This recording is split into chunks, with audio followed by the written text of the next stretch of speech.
Hello and welcome to episode 179 of the Filmmakers Podcast.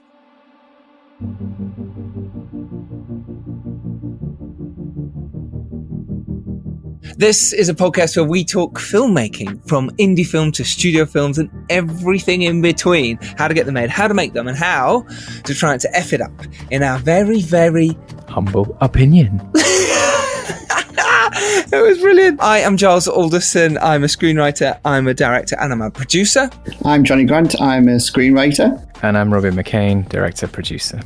Hello, everyone. Welcome to the show. Thank you for listening. You are all amazing. Today's episode is with Jed Shepherd. He's the exec producer and screenwriter of the #1 movie in the world right now, Host.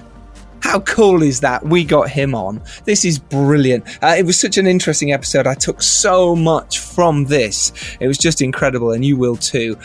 Jonny, what did you take? Oh, it's just his really fascinating writing process and how he was able to draw on current events, turning something so horrible as a pandemic into an extremely positive experience and an entertaining, fun movie. And also the inspiration that gives to writers in the UK and how you can have a global hit in such a short space of time. Just absolutely a fascinating conversation that we had. So really looking forward to re-listening to it. Totally agree, mate. I totally agree. I loved how he developed from his shorts and how he made these amazing award-winning shorts, and how also the idea of Host came about from a prank video. You'll find out all about that on the episode. Robbie? Yeah, and making a film on Zoom, you just have these certain expectations of what it's going to look like. We've seen a lot of, films like that where, it's entirely shot on a webcam or things like that. But he really managed to subvert those, particularly with the horror genre, doing, not necessarily what you'd expect and eschewing some of those expectations, which was really impressive, I thought. Totally impressive, yeah. We also talk about how he collaborates on his screenwriting and producing duties, how he gets his start, and how he makes movies scary. So there's loads for you lot to learn. Jonny? Hello, yes. I got some news for you. All right, always exciting. We have an official release date for The Dare in the UK. Oh my goodness. Yeah, do you want to know the date? Go on then, Giles. Spill the beans. The date is October the 5th. That's literally, my goodness. Yeah, like 6 weeks away, 6 weeks away. How cool is that?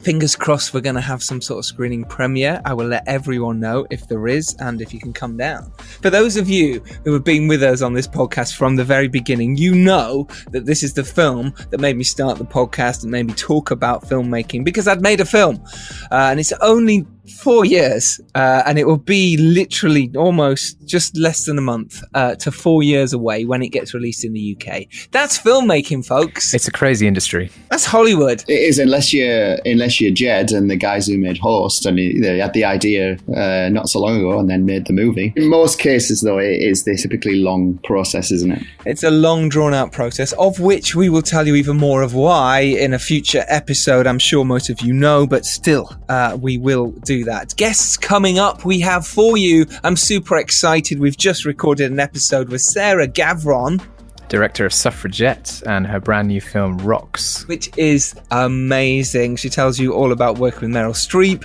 and how Rocks came about, and working with unknowns and literally people who hadn't been on screen before. Excellent. So we've got that coming up for you, and we have coming up for you, this is incredible, we've got the directors of Captain Marvel, Anna Boden and Ryan Fleck. So cool. And we've got some other amazing ones for you as well, with John Badham, who is the director of War Games and Saturday Night Fever. Oh my gosh. So if you do like this podcast, do tell your friends, but do jump on iTunes and give us a really nice review. But Robbie, we have some even more exciting news, don't we? That's right. We've got another big announcement, and that is we now have a Patreon. A Filmmakers Podcast Patreon. So if you guys want to just give a little bit more back to the podcast to maybe get some, exclusive or bonus content in return, you can now do that. So yeah, you can head over to www.patreon.com/The Filmmakers Podcast.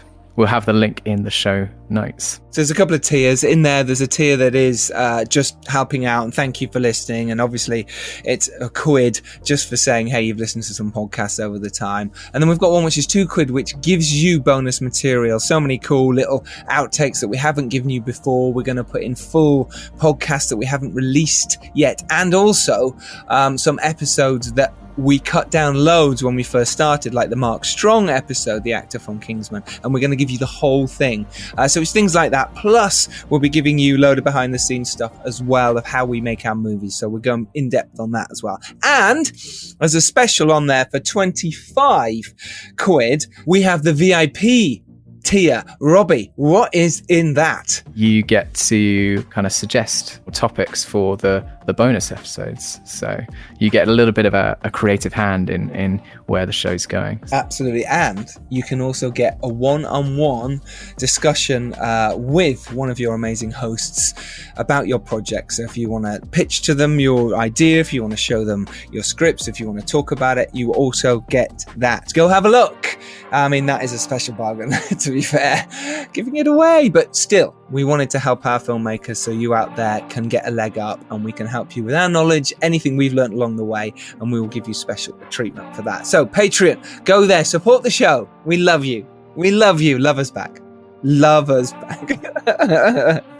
Either way, keep listening to the show. Thank you so much. So Jonny, how are you? Are you okay? Have you been script writing during this lockdown time? Yeah, I have. Like Jed, I had an idea around about the same time. I think it might have been the same date that I actually sent you. I won't reveal it. It's a sprawling sci-fi epic that'll probably never get made. But I just wanted to write. I wanted to write a big budget blockbuster movie. So I think this is a good time for people to write, and it's really interesting that you haven't written as much during this time because I know how fast you are and how quick you are. So it's quite fascinating. And for those who don't know, Jonny wrote The Dare, and he also wrote Arthur and Merlin, and he's written many other scripts as well. So right, we should get to this week's episode with Jed Shepherd. Robbie is nodding his head. If you want to come onto this podcast and if you have a film already, come and let us know, and we will either shout it out if you've got a Kickstarter or crowdfunder, or if you've got a film ready to release and you want to come on and be a guest, then do so. And also if you've got any improvements for the show, what do you want to hear more of? What do you want us idiots to shout about? And I tell you what, on that Patreon page, there's going to be a load more stuff of us really going in depth about filmmaking. The process, the art, the craft of filmmaking. Yes. The trials and tribulations and the various kind of politics. Emotional torture. Way through. Exactly. Basically. All that mixed in one big melting pot of blood, penship, and heart. Penship. That's amazing. Penship. Sounds like a log line. Yeah, put that on a t-shirt, Giles, please. Speaking of which, you can get our merch. Go to thefilmmakerspodcast.com. Yeah. Thank you, John. I still need to buy a t-shirt. I definitely do. I love the merch. It's just great. It's really fun and snappy, and yeah. So this is mine and Jonny Grant's chat with Jed Shepherd. Enjoy.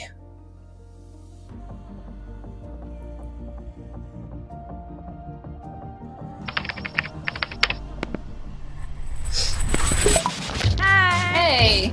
Hi guys. Hey guys. Gina. Caroline. Hi Teddy. Let's do a shot after us. Okay, everyone get in. 3, 2, 1. Have you ever done anything like this before? I've never done this over Zoom. Obviously, we're not physically together, but there's no reason why Spirit can't communicate over the internet. Nothing's gonna happen. Visualize us sitting in a circle. Spirit, we invite you to use us to pass on any communication. Is there anyone there? Please come forward.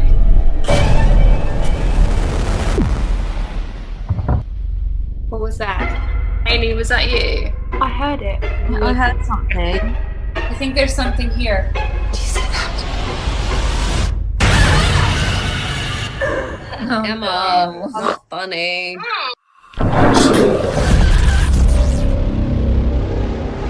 There's something. You know, we've connected with something. We gotta keep going. We gotta talk to it. This is no good. I told you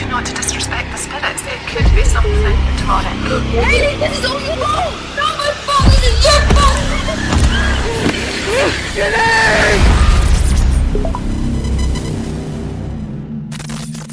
It is my absolute delight to welcome to the Filmmakers Podcast, Jed Shepherd. How you doing, buddy? I'm very good, thank you, Giles. How are you?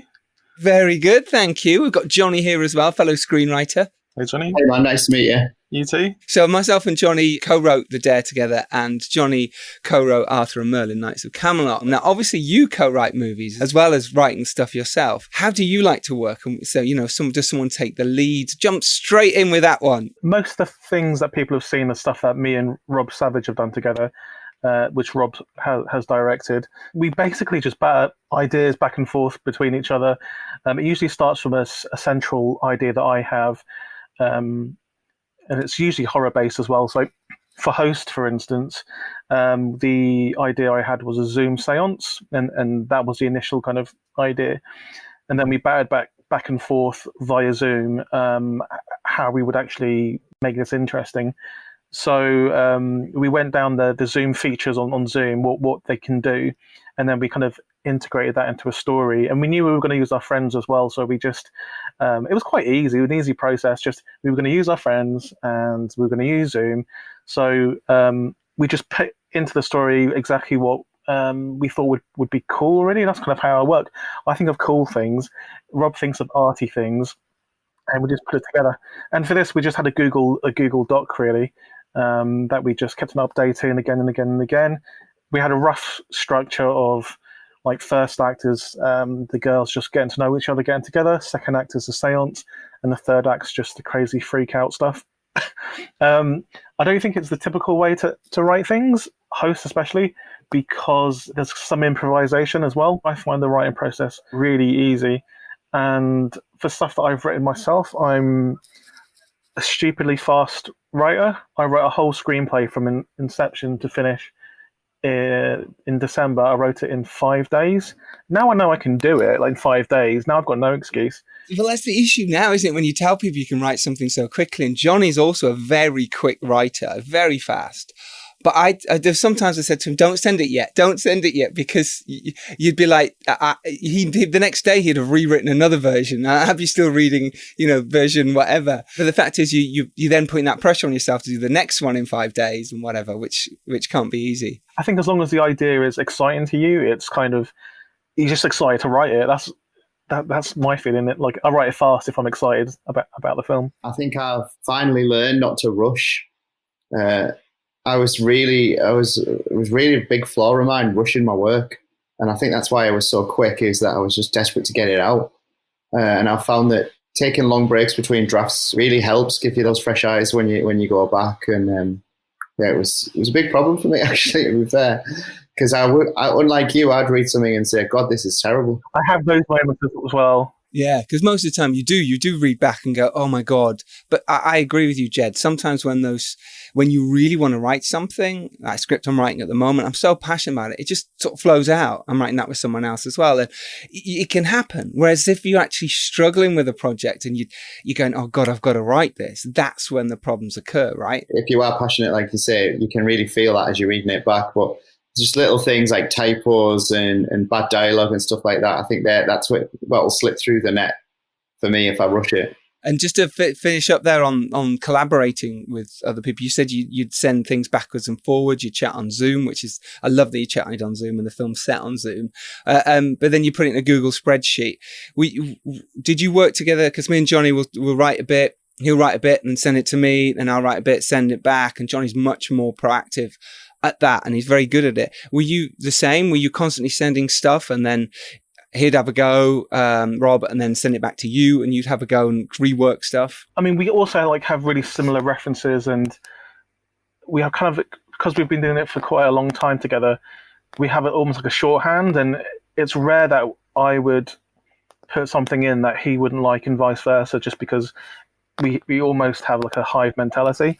The collaboration between me and Rob is like essential to get good stuff out, because he's very high art. He has like an art house mentality when it comes to movies, and my mentality is fun and making blockbusters and making it for as many people as possible. So if you can combine the two in some way, make art house films for the masses, then you've got something special. Because like the stuff like I've done myself, Multiplex isn't out yet, but when you see it, you'll see it is designed. It's like a summer blockbuster type movie rather than like a art house movie. Yeah, and that's the short that you directed as well as wrote. Yeah, and you're also in it as well. Just for a second. But how cool is that? And congratulations, by the way. You know, #1 film on Shudder, and people say #1 film in the world. Yeah, it's mental because we just thought we were making it. Obviously, a film made on Zoom in lockdown, you would just think, okay, this is a throwaway, stupid movie. But, well, me and Rob knew we would like it because we put all of our cool ideas into it.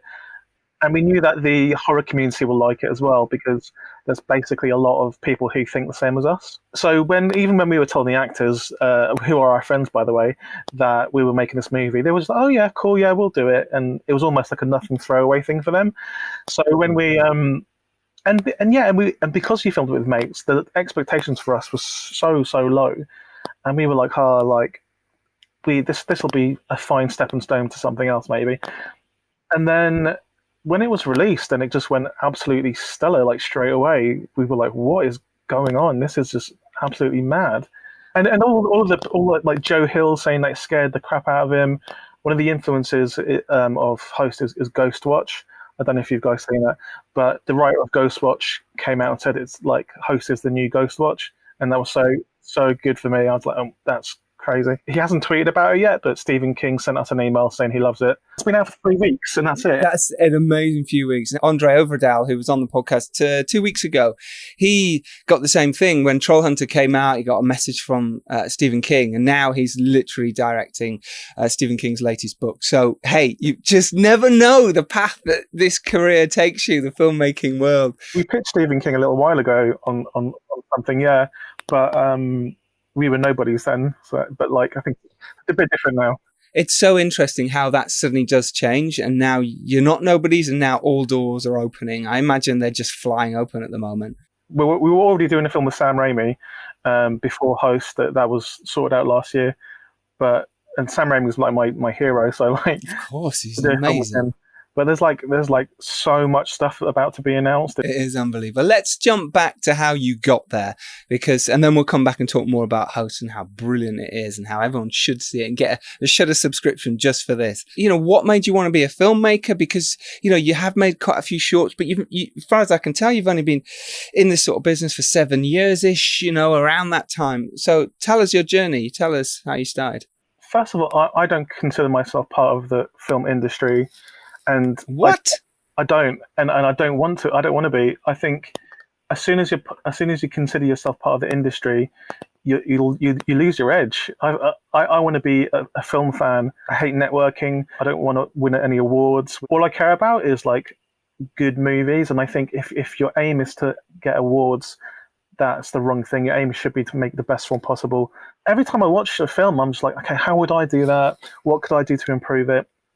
I collect VHS tapes as well, and a lot of the like pre-cert horror VHS films that have never been on DVD or Blu-ray or streaming. So I'm watching all these lost gems and thinking, these are some really cool ideas in here that no one's ever really seen, and these ideas are lost to time. So if I can potentially use some of these ideas or combine some of these ideas and tweak it to the 21st century audience, then maybe like these ideas will live on. And we're very open with our influences.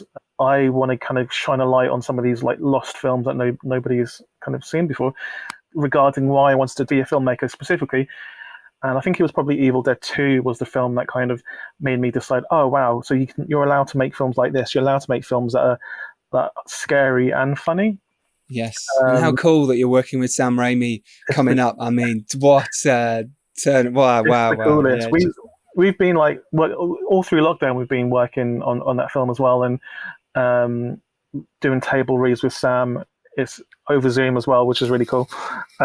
It's honestly, it's like a masterclass. Like I'm learning so much just from like the way he does things. And actually, in Host, you can see some Sam Raimi influences just from our experiences working with him already. especially in the kind of the end freak out section, is very kind of Sam Raimi-esque.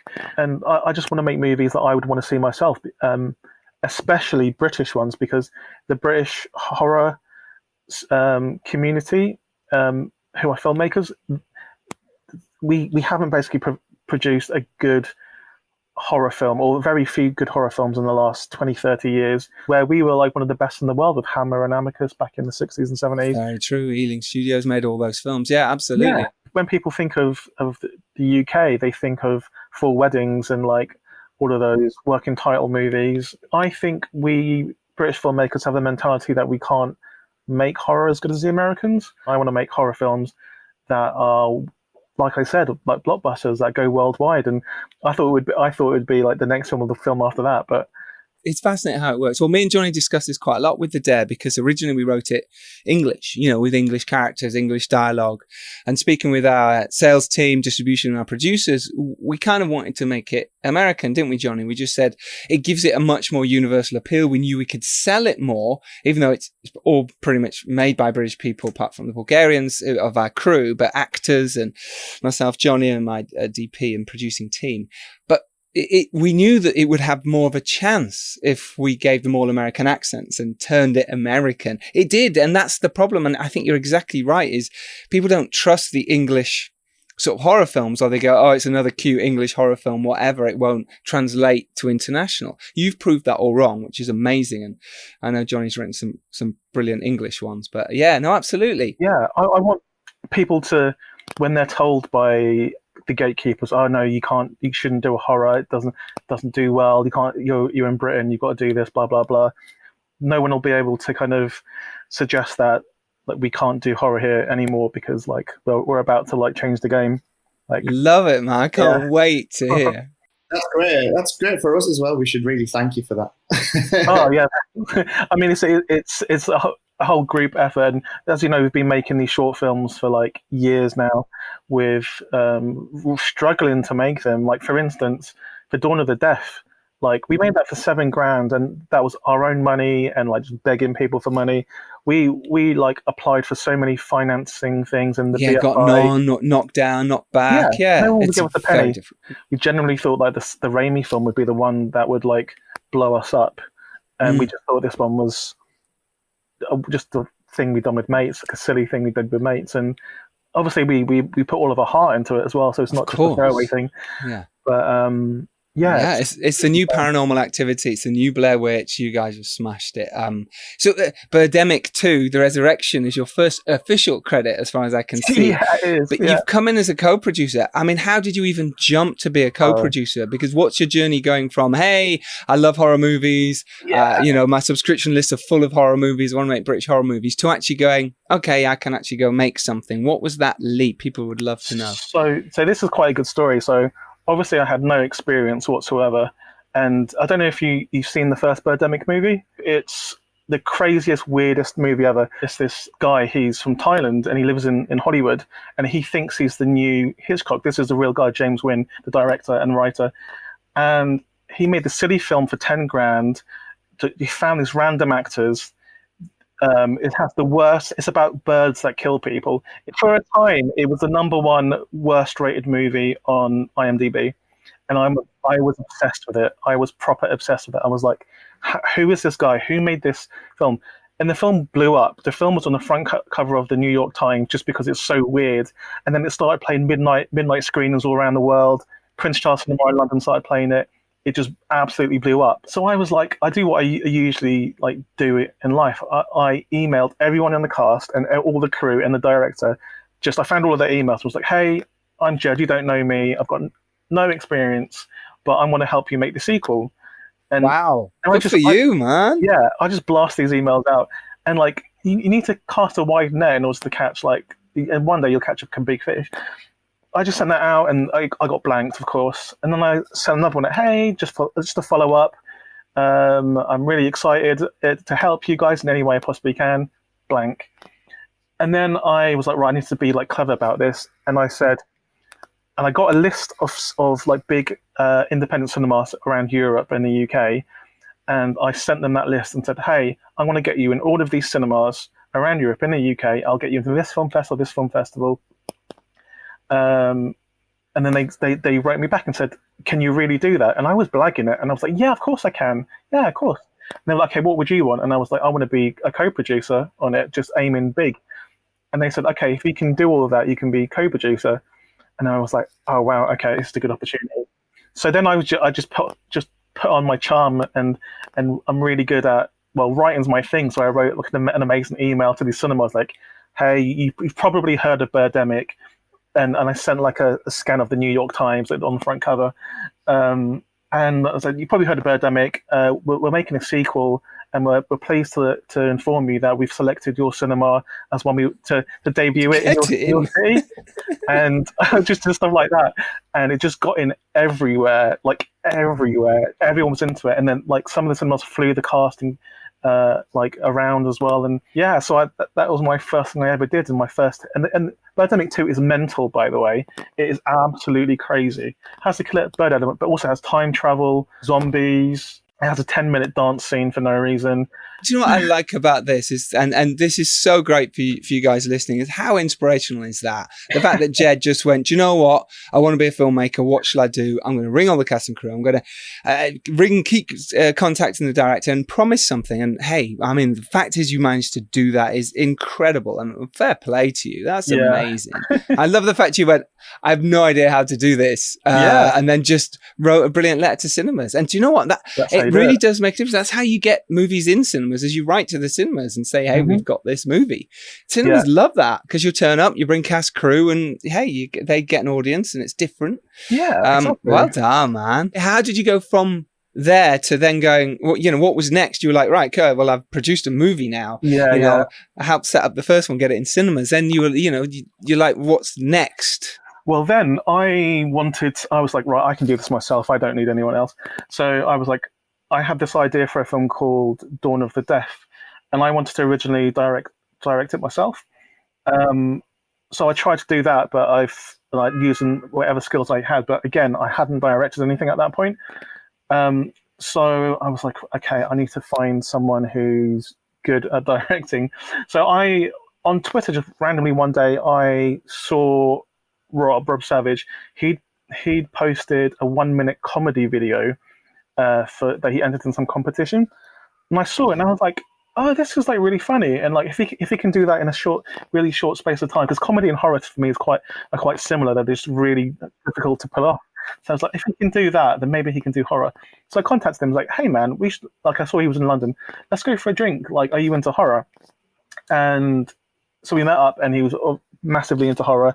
He's always wanted to do a horror film, but yeah. And in that first meeting, I pitched him Dawn of the Deaf, and I was like, "I've got this like idea. It's called Dawn of the Deaf, about a sound that kills everyone, and only deaf people survive." And he was into it straight away. He was like, "Okay, we need to make it." But then we decided to make something else first that was a bit more low key. So we made Absence. We put in. It cost us £200. Like we put in our own money, 200 quid. And we got Paul McGann. Paul McGann in it. I know. To be in it, great, right? And we submitted to film festivals. We got into London Film Festival straight away. Sitges. We got into all these like big film festivals straight away. Fright Fest was the first one I think we played. And we were like, "Oh, wow, this is easy. Like, we just make something and then everyone loves it." Yeah, it's like, well, surely we could do this again. So we're like, okay, be a bit more ambitious. We can easily get someone to pay for Dawn of the Deaf now. So we pitched it as a feature first, and no one would give us any money at all. And then we were, okay, let's do a short proof of concept thing first. No one would give us any money. So again, we put in a bit of money ourselves. We convinced the Central School of Speech and Drama to give us some money on the proviso that we had to use their students. Fine. So yeah, but their students ended up being Caroline, Haley, and Radina, who are also in Host. So that turned out really well. And so we made this little film. And again, nobody thought it would be anything. The cast and crew, I feel like they were quite blasé about it. But me and Rob were just like, this is such a cool idea. But because there's no really precedent for like British horror, really, again, no one would believe in it. So when it was finished, I was like, this is amazing. Let's get it out there. And Dawn of the Deaf went into maybe over 300 film festivals around the world. Every single big one you can imagine, it was in and won awards in. It just blew up, and we were like, being at Sundance with Dawn of the Deaf was like one of the best experiences ever. I mean, Sundance is amazing anyway, but the fact you're there with a film that's doing really well, was that easier to speak to people like Sam Raimi? Was that one of the opportunities that opened the door there? We basically, off Dawn of the Deaf, we got a lot of attention all at once. One of the people who gave us attention was Fox, who said, we'll give you some money if you can do a new Dawn of the Deaf again, something else. So that's how we made Salt. They gave us the money to make Salt with Alice Lowe. And we proved that we can do like drama type horror. So now we wanted to do something to prove that we could do action. So we made Salt and got to hang out with Alice Lowe for a week, which was amazing because she's so cool. Yeah. And again, like all these ideas are usually like they come from me first, and I have a kernel of an idea, and I'm so confident in like these ideas. I know when it's a good idea when I'm like I can't sleep because I'm just thinking about how good it is.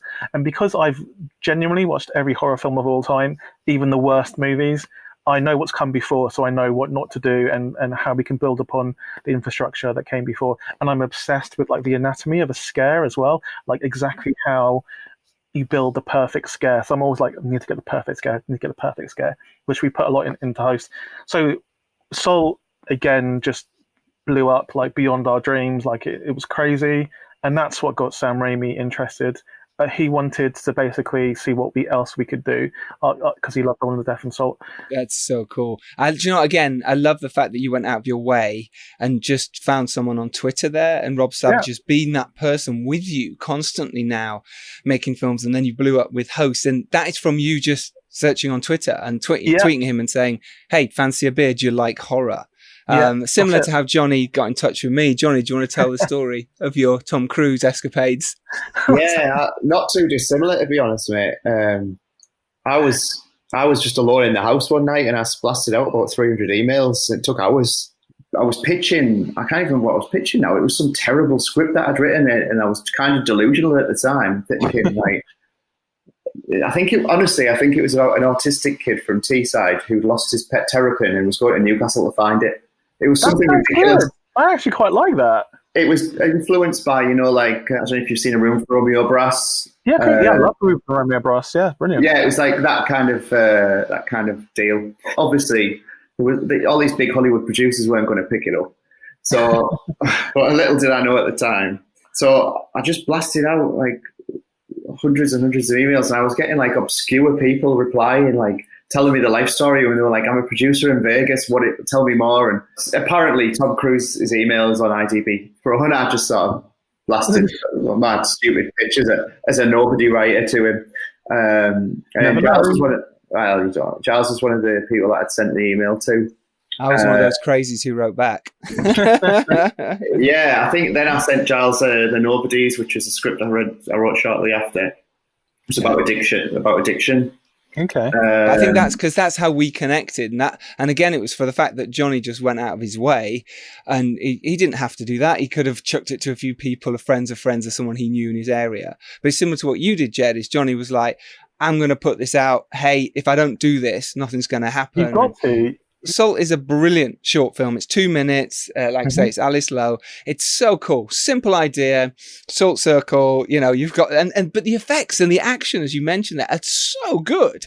It's like really well made. It's so well made. So well made. It's just really fucking cool. Were you involved in all that then? Obviously, it was your idea. What was the process then of making something like that? We kind of start with if it's a horror film, with how we're going to scare people first and what the scare is. But with that one, it was actually at Sundance that we came up with Salt, because, and this is like a weird story, but like it was like 2-3 a.m. in the morning, and I don't know if you know about Sundance, but it is in the mountains, covered in snow. It's freezing cold.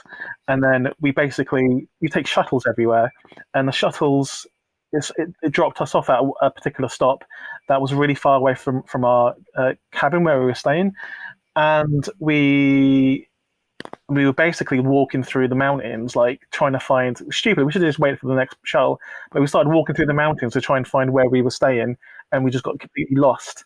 And the temperature was dropping and dropping and dropping. So, and I was already sick as well. So it was bad. It was a real bad situation where I was like, "Oh shit, we're probably going to die now." So, like, to keep our spirits up, Rob was like, "Okay, let's have some ideas what we can do next." And then he said he wanted to do a siege movie, and I was like, "Oh yeah, what about a siege movie within a salt circle?" And that's kind of how it started. And just with the scares, we knew we wanted to do just things involving salt circles. We wanted to almost have a Rube Goldberg effect kind of thing, where one thing kicks off another thing, which kicks off another thing, which affects the salt circle. We knew we wanted that. It was just really easy, and it was almost like we almost did the whole thing in like the space of like an hour or something, like coming up with it. And again, it's very short, so there wasn't very much of a script. It was more like action. But we know we just needed someone to kind of hang it on, and that's Alice Lowe. And we needed to find a cool kid as well. And that kid is Bo. She is from Star Wars Rogue One. She plays young Jyn Erso. So we had Alice Lowe and a Star Wars star basically. And yeah, again, we didn't know that would blow up at all. And so that was Salt, and at the same time you wanted to direct as well, right? You were thinking Well, the reason why I wanted to direct is, even though horror is my thing, I don't always want to do horror, and I wanted to see what else I could do. And I had multiplex, and I think I actually pitched multiplex to Rob, and because it's not a straight horror, it was something that he didn't seem excited by him directing it. And because it's quite a personal story, it was like, yeah, that's correct, I should do this, it should be me. But again, like, my experience with directing is music videos and little weird things here and there.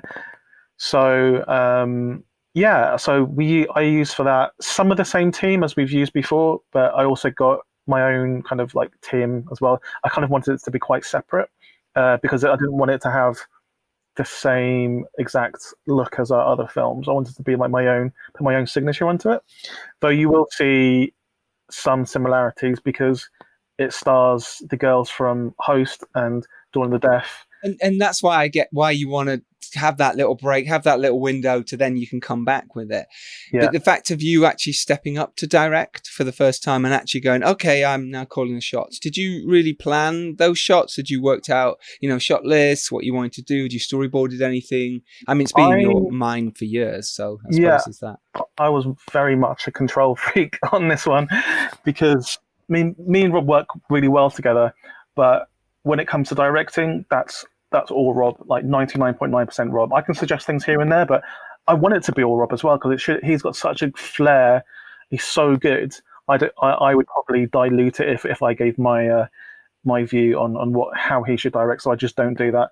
But when it comes to something that I'm directing, like, I want like full control. I want from everything, from every stage of it. I want full control because I want the idea in my head to be the same thing as people see on screen, and people might think that's a little bit of like an egomaniac thing, but no, I know exactly what I want, and if I don't achieve it, I'll be like really disappointed. No, you're so right. I think it's so important. You live by the sword and die by the sword when you're directing, and it has to be your vision. It has to be your interpretation of that. Of course, you can take influence in other people's questions and thoughts and stories and ideas, but it's your vision. Your name's on that. It's yours. You can't be influenced by other people. Or that's why it's so hard to co-direct, because there's two visions then, and that can be very confusing to the actors. I don't know how that would even work.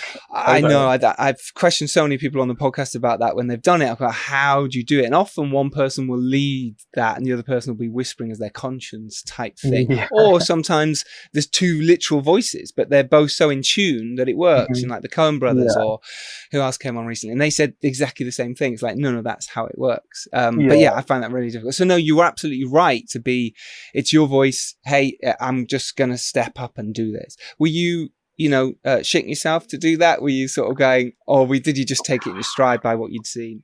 I think I was too focused. I think if I kind of sat down and had time to think about it, I probably would be shitting myself.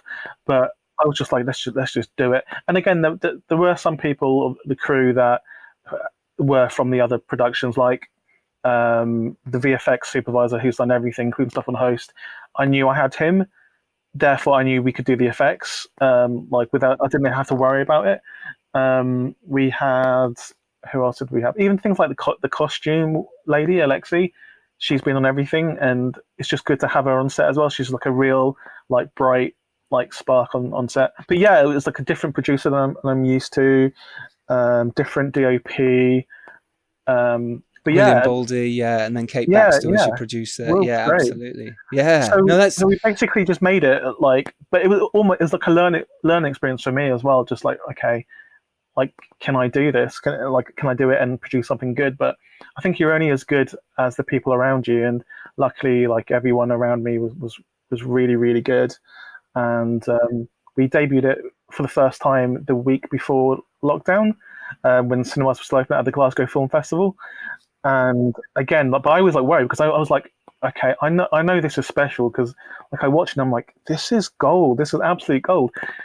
But like I thought for me it's gold, but like, will it be gold for everyone else? And then we got the cast and crew to come to the Glasgow Film Festival, and as we walk in, like, they say, oh, we're going to have to put on another screening. I'm like, why? And they said, oh, because like people are complaining that they can't get in. I'm like, what? It's crazy. Yeah, it was like sold out, and I was like, oh, okay. And then we watched it, and genuinely people were jumping up and down, banging their seats, like screaming and stuff. Like, I've never seen an audience like that before, because my mentality is just audience please the audience, just make it a crowd pleaser, and that's what multiplex is. And the fact that it's set in a cinema, yeah, and then people are sat in the cinema watching it. Do you know what I mean? That's cool. That's really cool. Meta. So the basic story is a brother and sister, they go to a cinema because they hear of an urban legend that if you watch films in a certain order, at the end of the day, a new screen door will open and there's treasure. But the cinema will try and stop you from progressing. So whatever film you watch, it uses that film against you to stop you. So the first film they watch is a martial arts movie. Therefore, when they go into the lobby, there's a martial arts scene that they have to get past. They have to fight this swordsman.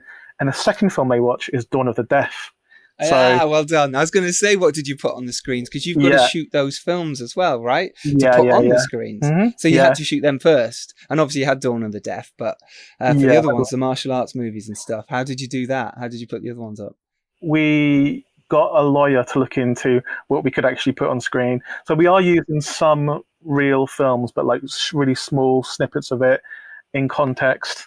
And then we have to kind of like be quite creative with how we show that when they kind of have to get past it or fight it.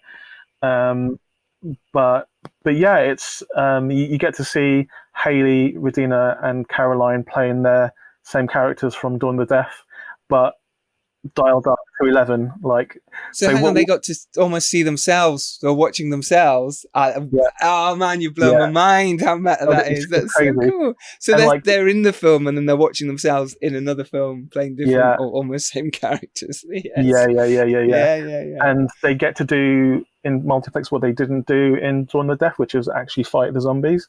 How do you go about your writing process, and what sort of tips and tactics would you have for any other sort of aspiring writers out there? I like short, sharp bursts of writing, but like how I do it, like I guess it's quite normal. I just outline it first.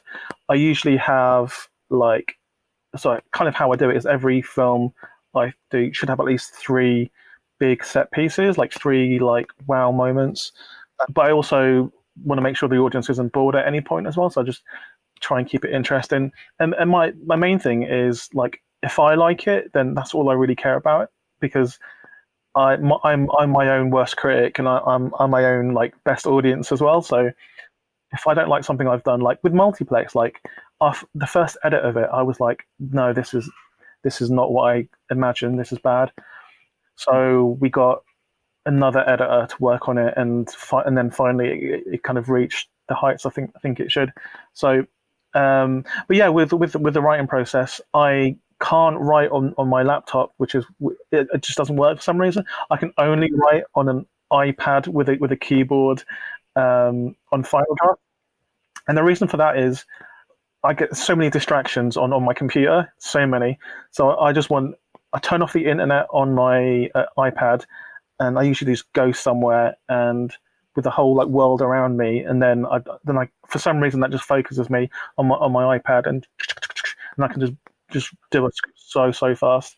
But I can't do it on a computer because then I'll just go on the internet, see the football results. Do you structure it? Do you kind of go, I'm going to, do you block it all out first, or do you do sections? Yeah. How do you do that? No, yeah, I use a pretty like standard kind of structure, 3-act structure, but I also have my own secret structure as well. So jumping straight into host then with the actual setup payoff stuff of how you wrote that. Yeah. I suppose let's talk about how it originally started before we get into scripting it then. Why did you and Rob want to make this kick-ass, motherfucking cool #1 movie in the world right now? So we probably saw the prank video that Rob did. I don't know if you've seen that, but we were just bored of just baking banana bread and all that crap. So and we were doing Netflix parties every day, and where you can watch films and like type alongside in the chat box like while you're watching a movie on Netflix. It's really cool. But then we just ran out of films to watch, and we got to Waterworld, and we were just like, this is yeah, hang on, we've gone too far, guys. Yeah, we need to do something else. I do love that film, but still, yeah. It's not bad. So we basically had Rob called me and said he wanted to prank our friends, just to liven something up, and so he did this prank video where he goes up into his attic, something jumps out of him, and then he pretends he's dead. It's stupid, and I told him no one's going to fall for it, but then all of our friends did, and we recorded it on Zoom. I was in the prank video as well. All the girls hosts were in the prank video, and we put that online. So it's a 2-minute prank. It's not even a short film. It's a prank video, and it went viral. It got seen by like now I think it's on 7 million views, like across wherever it is. It's huge, isn't it? It's crazy shit. And so we were like, oh wow, and then we just got lots of offers like from all over. It's exactly what you would kind of dream to do with a viral video. We just got offers for people wanting to do a longer version. But how can you do a longer version of a stupid prank video? So Rob asked me to come up with something, and at 4:30 in the morning on like the 28th of April, I texted him 2 words, Zoom seance. And then I went to sleep, and I woke up, and Rob was like, cool, I'm pitching this to Shudder right now. We'd had loads of offers from like bigger places, the biggest streaming things you can think of, but Shudder have their own platform, and they were willing to let us make it in lockdown, because everyone else was like, oh yeah, we can do this, but let's do it in 8 months' time, and this is all over. Wait, do that, and you're like, no. No, this has to be now. This needs to be a lockdown film released in lockdown. So Shudder were just like, yeah, and we said to them, we've only got 2 words, Zoom seance. We're going to use all of our mates, and we want full control. Just let us get on with it. And then we're like, yeah, cool. We trust you. And like, you never get that. So like, kudos to Shudder. They took an absolute like gamble, like stab in the dark, and it paid off for them. But again, we didn't know how we would do this. We were building the train tracks in front of ourselves, because we were like, okay, we've got the money. How do we do this? I love that. How much did you? I mean, are you allowed to say what budget they gave you, or ish? So you can. In UK pounds, it was 5 figures. It's low for a UK film. It's pretty much the budget you would get for a short film. If someone was going to give you money for a short film, it's low. But you knew, because it was Zoom, and you could. It wasn't like, right, we need a whole crew, we need all this. It was, and we'll get to exactly how you do that. Sets or catering or anything. In this WhatsApp group, we had our producer, we had our stunt guys, we had our VFX guy Steve, our costume lady, because they're just all of our mates. So we had the entire crew right there. So it's very easy, and everyone was just up for it. We wanted to film the scares first, so we could play it in live, so we get their real reactions. So we filmed all that first. But obviously, we had to like speak to the stunt guys first as well, to say, hey, is this possible? Can this be done? And the VFX guy, can this be done on this budget, on Zoom, with social distancing? Stunt guys couldn't go near the girls. Rob couldn't be there to like actually direct them in person. So we were just making up the rules as we would go along. And these rules are now probably like the the template for other people who want to make Zoom movies. We got another writer called Gemma to join our writing crew. The main reasons for that is because me and Rob are really close to these girls. They're our friends. So we wanted to make sure the best decisions were made and not biased through like personal relationships or anything like that. That makes sense. Gemma Hurley, right? Who did Shoot for the Moon, which my DOP Andrew Roger shot, which is really cool. She did Sunset Dreams as well, which he also made as well. So yeah, that's really cool. All connected. She came in and she added so much to the mix. It was great. And I think at the very start, it was slightly hard to kind of work out how we work together, because me and Rob are like a team basically. But to be honest, it feels like that she's like been with us the entire time. She just feels like one of our old friends. She's joined the Quarantine Movie Club, and that's when you know you've made it. She's part of that WhatsApp group. So it's really, really cool. But yeah, we ended up with a 17-page beat sheet. That's how we did it. But we essentially copied exactly what the Blair Witch did in terms of writing and shooting, whereby we redact things from the actors so we get their real reactions. We only tell them what they need to know.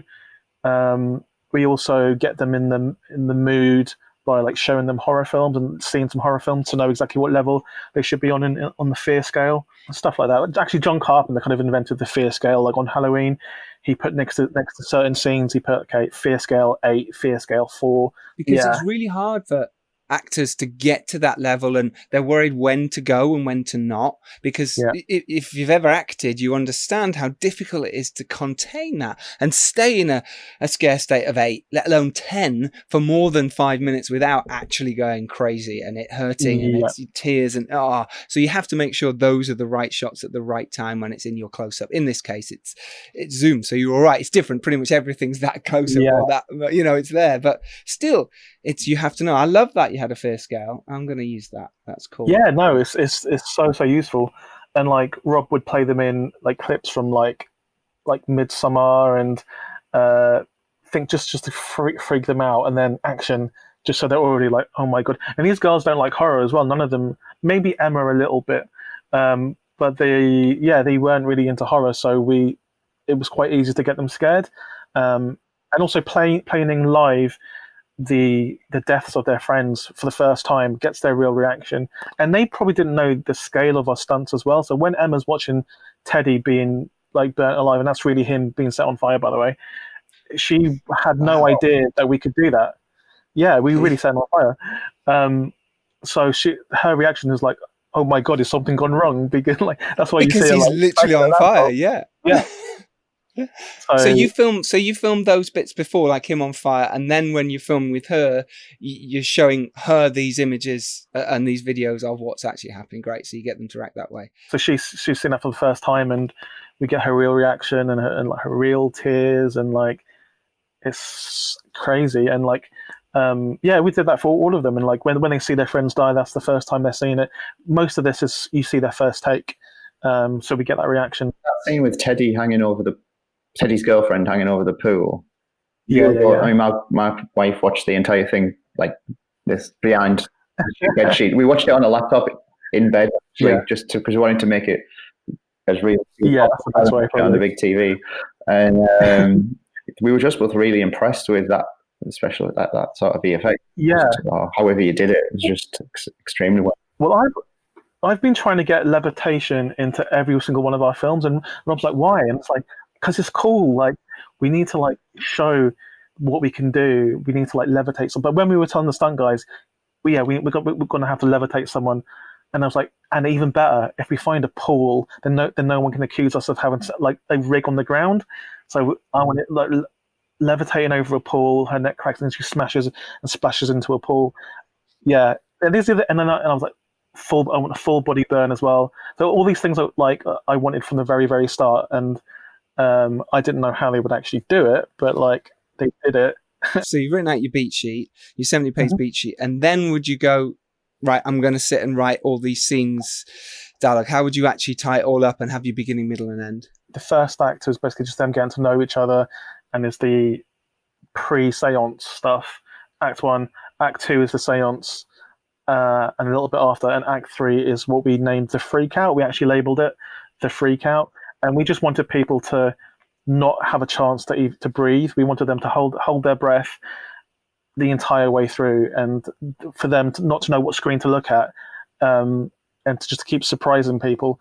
One of the ideas how we got that is from the Radio Silence team, who are actually doing the new Scream movie, in their segment in VHS, where it's basically like some frat boys go to a party, and then the last section is just a freak out where everything goes crazy, and that's kind of what we wanted. We wanted people to like have expectations of what this was going to be going in a Zoom movie, and just completely blow the expectations out of the water, with all of our like knowledge of like horror and how to scare people. But yeah, it's just like Google Doc. It's really just a Google Doc, and we just add into it again. Then we'd have a Zoom meeting. Oh, what if Haley did this? What if Gemma did that? But then again, because we had a beat sheet, there's a lot of improvisation. So I can't take credit for all of the cool stuff that the girls say, like Happy Spookies is just off Emma just making something up. We make it make sense even, but like that's the hashtag now.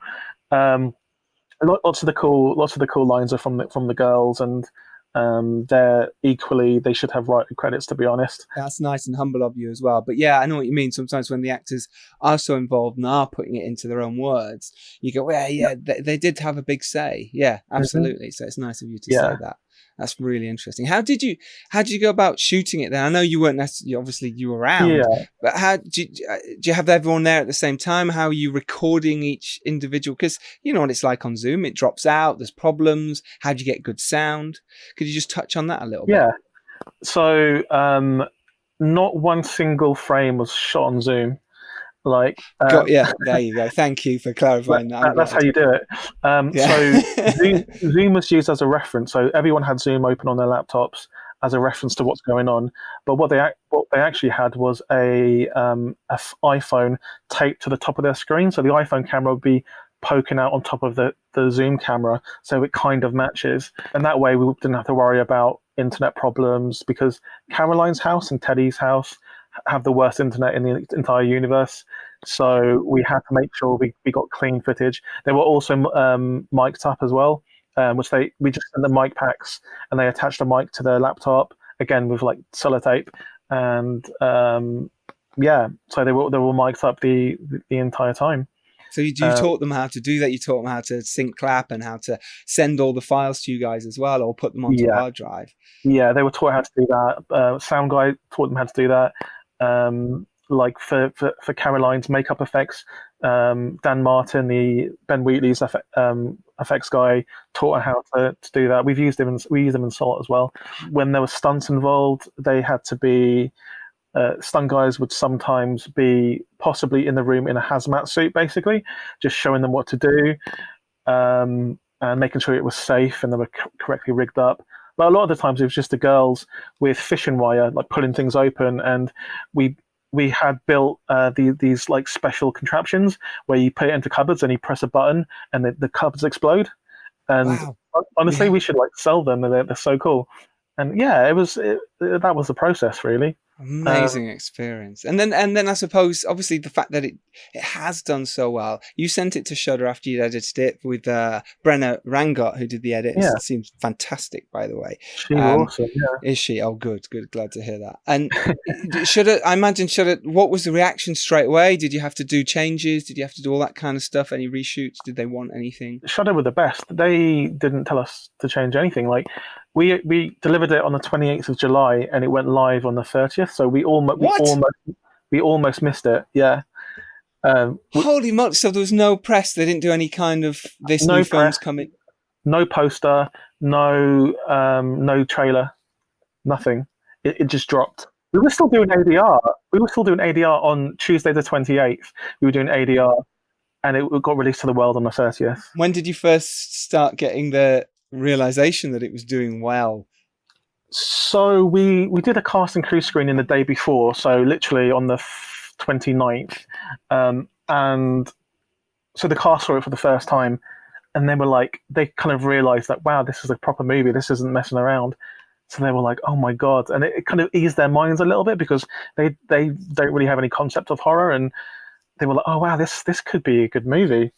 And then that same day, because Shudder had sent the screener to a few people, like on the night of the 28th and on the 29th. So there was a couple of early reviews that came through, and those early reviews were just like, wow.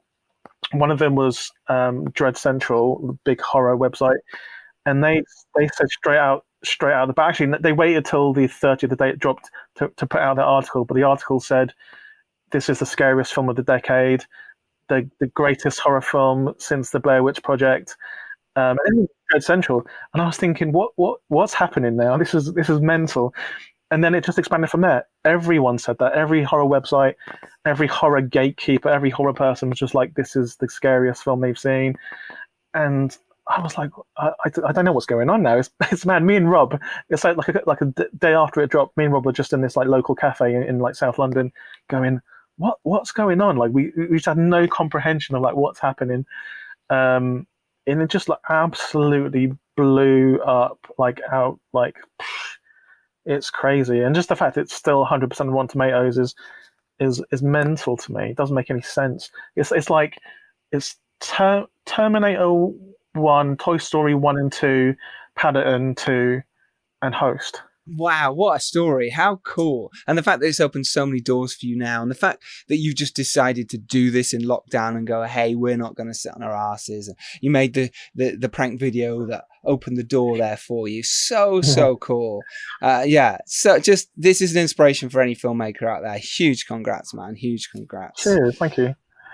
Heard like people say, people don't want pandemic films. People don't want anything to do with that. You should shy away from all of that kind of stuff. Exactly. I think just having something that's real now, it really has been catharsis for people because they're seeing people like them on screen, and and I think the fact it's found footage as well just makes it accessible to people because what you're seeing is almost like a reflection of yourself rather than these like Hollywood actors who are like too pretty. I love those little human moments when it first starts, like the not being able to get on properly, the sound not being right, and the kind of chitter, small talk banter that you have before a meeting starts. And it's all there. And that's all foreshadowing what happens later as well. Everything they do and say is foreshadowing like stuff later. Exactly. Yeah, of course, you definitely did that so well. So cool. Final bit of advice then for anyone doing what you've done, your journey. What would you suggest is the best, or a route to go? A bit of advice for filmmakers. I definitely think like shoot your shot. Like when you just message as many people as you can. You do have to have a kernel of talent for them to see. You can't just be a kind of a chance. So you need to have a kernel of talent or be able to like put something together. But just shoot your shot. Just reach out to people. Even before Host, as you can see, I was reaching out to people and kind of getting things done. So don't be scared to do that. Also, don't use don't make excuses. Don't put obstacles in front of yourself because a lot of people have said lockdown has ruined their filmmaking kind of ideas because they can't do anything.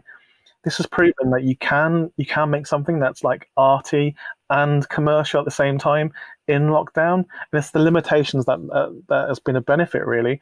And also don't think budget is a limitation because I don't think it is, because especially in horror, the scary thing isn't a monster in your doorway. The scary thing is the absence of a monster in your doorway, because if you see a figure, it means you can run away from it or fight it. But if you're seeing nothing in the doorway and the camera's just locked in on a blank, empty doorway, to me, that's the scariest thing ever, because your mind is making stuff up that your eyes can't see.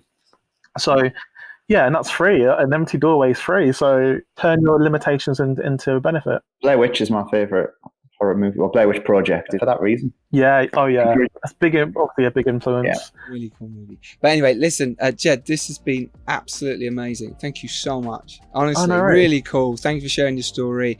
This has inspired so many filmmakers. It's really, really cool. Where can people find you on the socials? You can find me on Twitter at Jed Shepherd, JedShepherd. Same on Instagram. And just watch Host. Go on Shudder. You can get a free trial using the code SHUTIN, SHUTIN, you get 30 days. 30 days if you do it on the Shudder.com, and you get 7 days if you do it through Amazon. But yeah, just watch Host. It's only 56 minutes long, and it's brilliant. It is absolutely brilliant. Honestly, well done. You're a hero and a star to so many filmmakers out there right now. Oh, well thanks. done. Keep going. I can't wait to hear your news that's dropping next week or maybe the week after. I want to see your films as well. Can you guys send me links to your films? I want to check them out. Yeah, of course.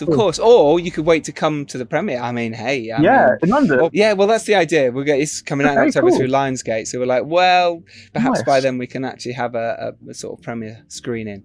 So why not? I'll come to that. But yeah. But I can send you a link, definitely. Okay. So remember, you can go out there and make your indie film. You can make it happen, just as Jed has done. Remember, if you're lucky enough to rise up and do well, it is your duty to send the elevator back down. Thank you so much for listening. You're all superstars. Go out there, make your film. And we will see you next Tuesday. Jed Shepherd, thank you.